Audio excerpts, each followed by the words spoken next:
isdang katambak oh. May pilang kilo ani ma? Ha? 300 guys. Yan, 300 po ang kilo nito, isdang katambak. Yan, mga malalaking isdang katambak. 300 pesos. So yung isa, I think 1 kilo. Lagpas sa 1 kilo yung isa nito. Diba? Oh. Di-refresh na mga isdang katambak. Yan.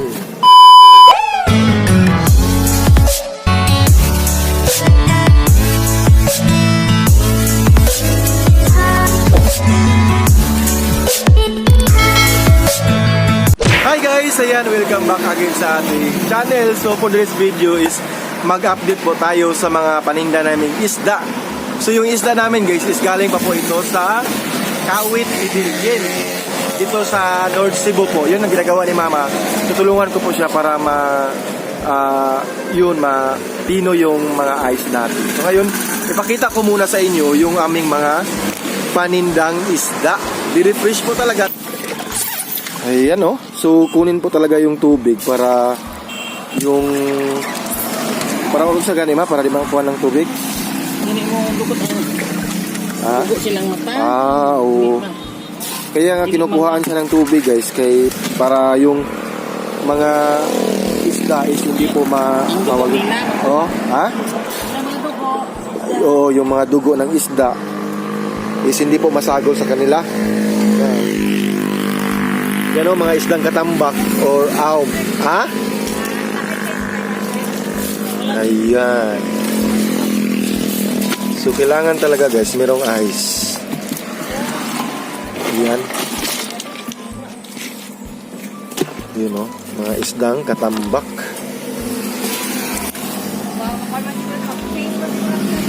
Ayan.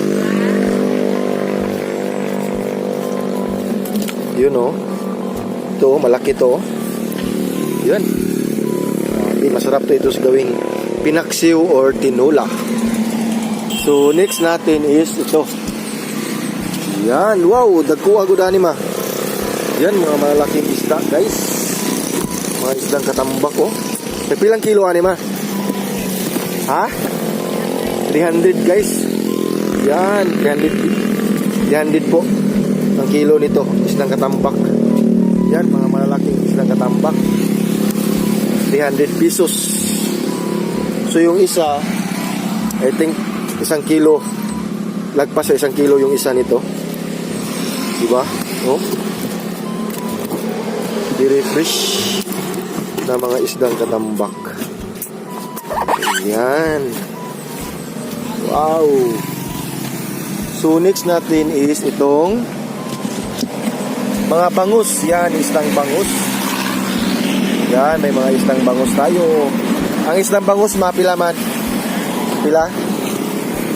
Ha? 220 guys. 220 pesos po ang ating isdang bangus. Ayan. Mga isdang bangus, 220 pesos. Yan o. So, sa mga suki natin dyan, ito na po. Update tayo. Ayan. So ngayon, meron dito tayo ditong tamarong, isdang tamarong, yan. So ito is sold out na po ito. May customer na po yung sabi niya, babalikan daw niya ito. Isdang tamarong. Siyempre, meron tayong mga isdang pusit. Mga pusit, malalaking pusit, guys. Ayan. Oh. Anong kusma, pila man yung pusit? Pila man yung pusit?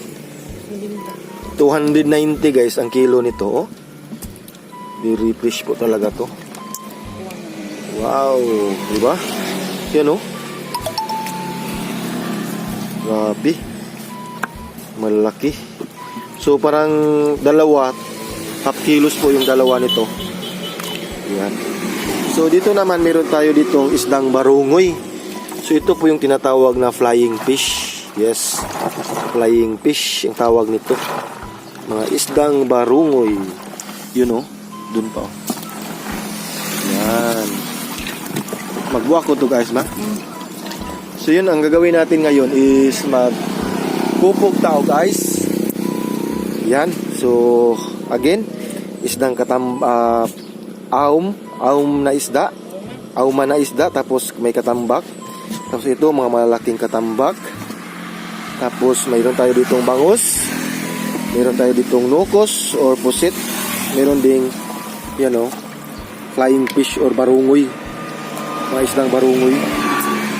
Yan, so yung gagawin natin guys is magbiyak tayo ng mga ice para yun, dito natin ilagay. Yan. Dito natin ilagay, no? Para ilagay natin sa mga isda.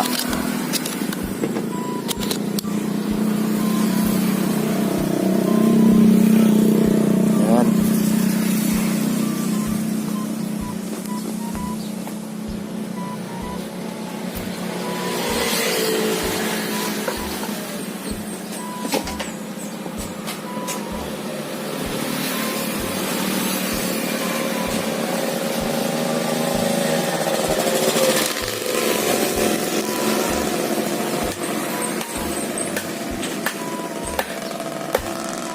Sa murasan niya ito, ma? City ba? Dugay lagi mo na uli.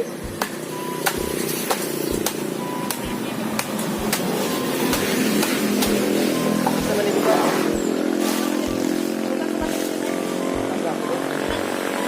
Okay.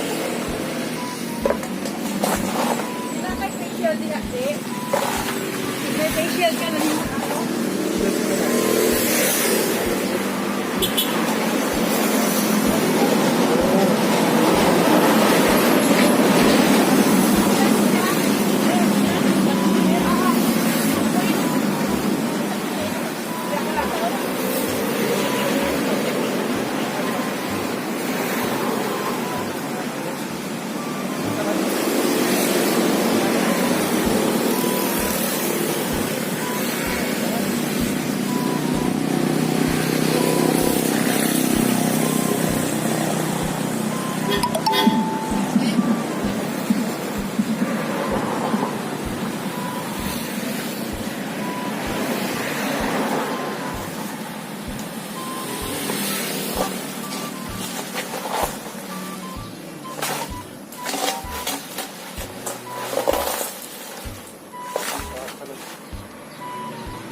Buwak ako ba?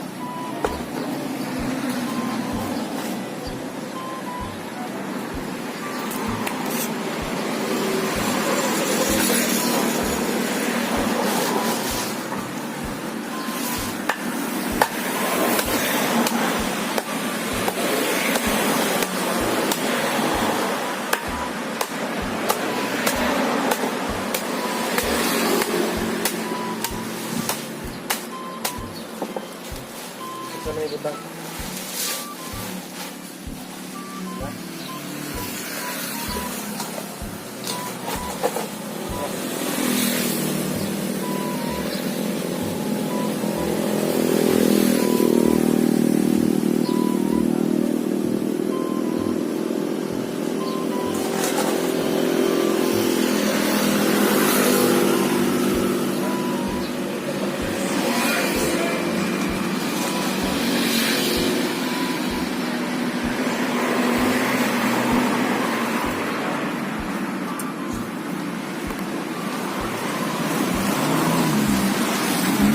So yan guys, ilagay na po natin yung mga ice sa isda, no? Kailangan talaga lagyan siya ng ice para hindi mabulok. Yun.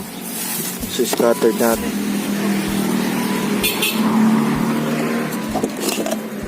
So ito na po yung nadurog ko na mga ice.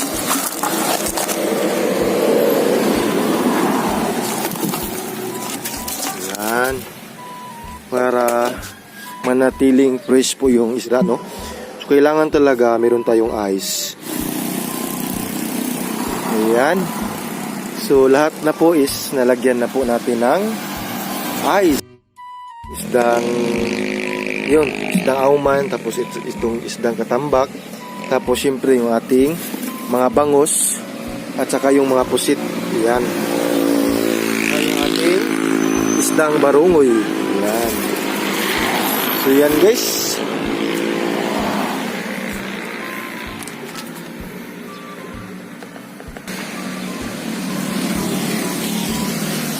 So yan,